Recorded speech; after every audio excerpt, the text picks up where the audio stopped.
guys, welcome back to another vlog. So ngayon mga chicks, andito na tayo sa likuran ng bahay kasi ipapagawa na natin mga chicks yung next project natin. Yan, sinisimulan mga chicks at abangan nyo mamaya mga chicks kung ano ang magiging kalabasan nito mga chicks or ano nga ba yung next project natin. Kaya, tara mga chicks. So yan mga ka-chicks, unti-unti na siyang napurma mga ka-chicks. Yan.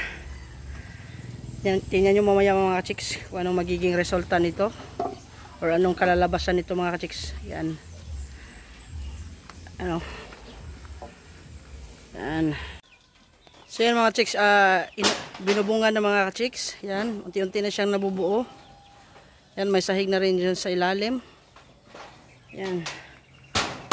Yan, tingnan natin mga ka-chicks kung ano ang outcome nito. Yan. No. So ganito ang nagiging plastada natin mga ka-chicks para kahit papano may madaanan pa rin yan yung mga tao dito kasi nakikita nyo naman yung last day na nag-vlog ako nung umulan, maraming tubig ang naiipon doon mismo sa daan kasi hindi pa talaga siya totally na ano nung may-ari nitong subdivision. So kahit papano may madaanan pa rin ang tao kung may dadaan. Yan. So hindi naman tayo maramot sa ating pag-aari mga ka-chicks, kaya anuhin pa rin natin ng yung prioridad ng bawat isa, lalo na yung mga kapitbahay natin. Yan. So ganito yung plastada niya mga ka-chicks. Yan, meron pa rin. Yan, ito yung magiging daan. Yan, yung may footway pa rin siya papunta doon sa may kalsada. Yan. Ayan. So abangan nyo mamaya mga ka-chicks kung ano ang kalalabasan talaga nito. So bandang dito mga ka-chicks, yung gilid na lang, lagyan siya ng ano, yan, dingding. Yan, tapos yung harapan, kalahating dingding at saka yung pinto niya. Yan, malapit na matapos mga ka-chicks. Tapos continue na yung sahig niya. Pinalagyan pa rin natin ng sahig mga ka-chicks para hindi diretso doon sa lupa yung mga alaga natin. Yan. So unti-unti na siyang nabuo. Yan, tingnan nyo mga ka-chicks oh. Yan. Yan. So ayan mga ka-chicks, malapit na talagang matapos mga ka-chicks. Yan, nabubuo na siya. Yan, konting-konti na lang mga ka-chicks.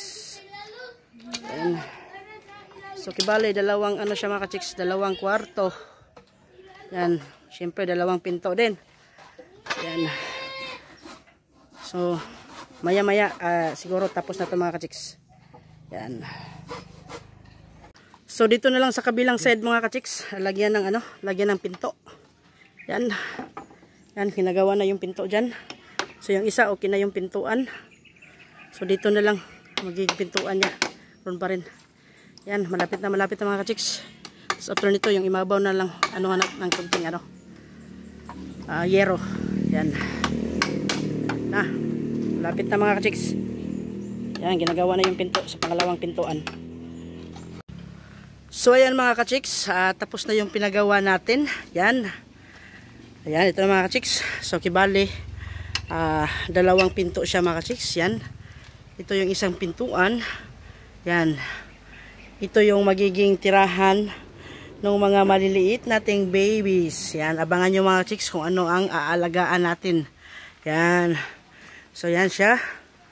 Tapos, sa kabila naman, yan, lako na natin mga ka-chicks.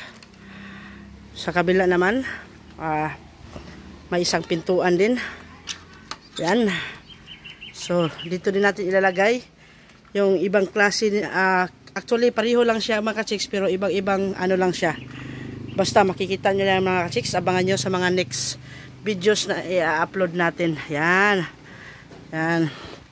So, may mga babies tayo na aalagaan mga ka-chicks. Yan. So, ito yung nagiging hitsura niya mga ka-chicks.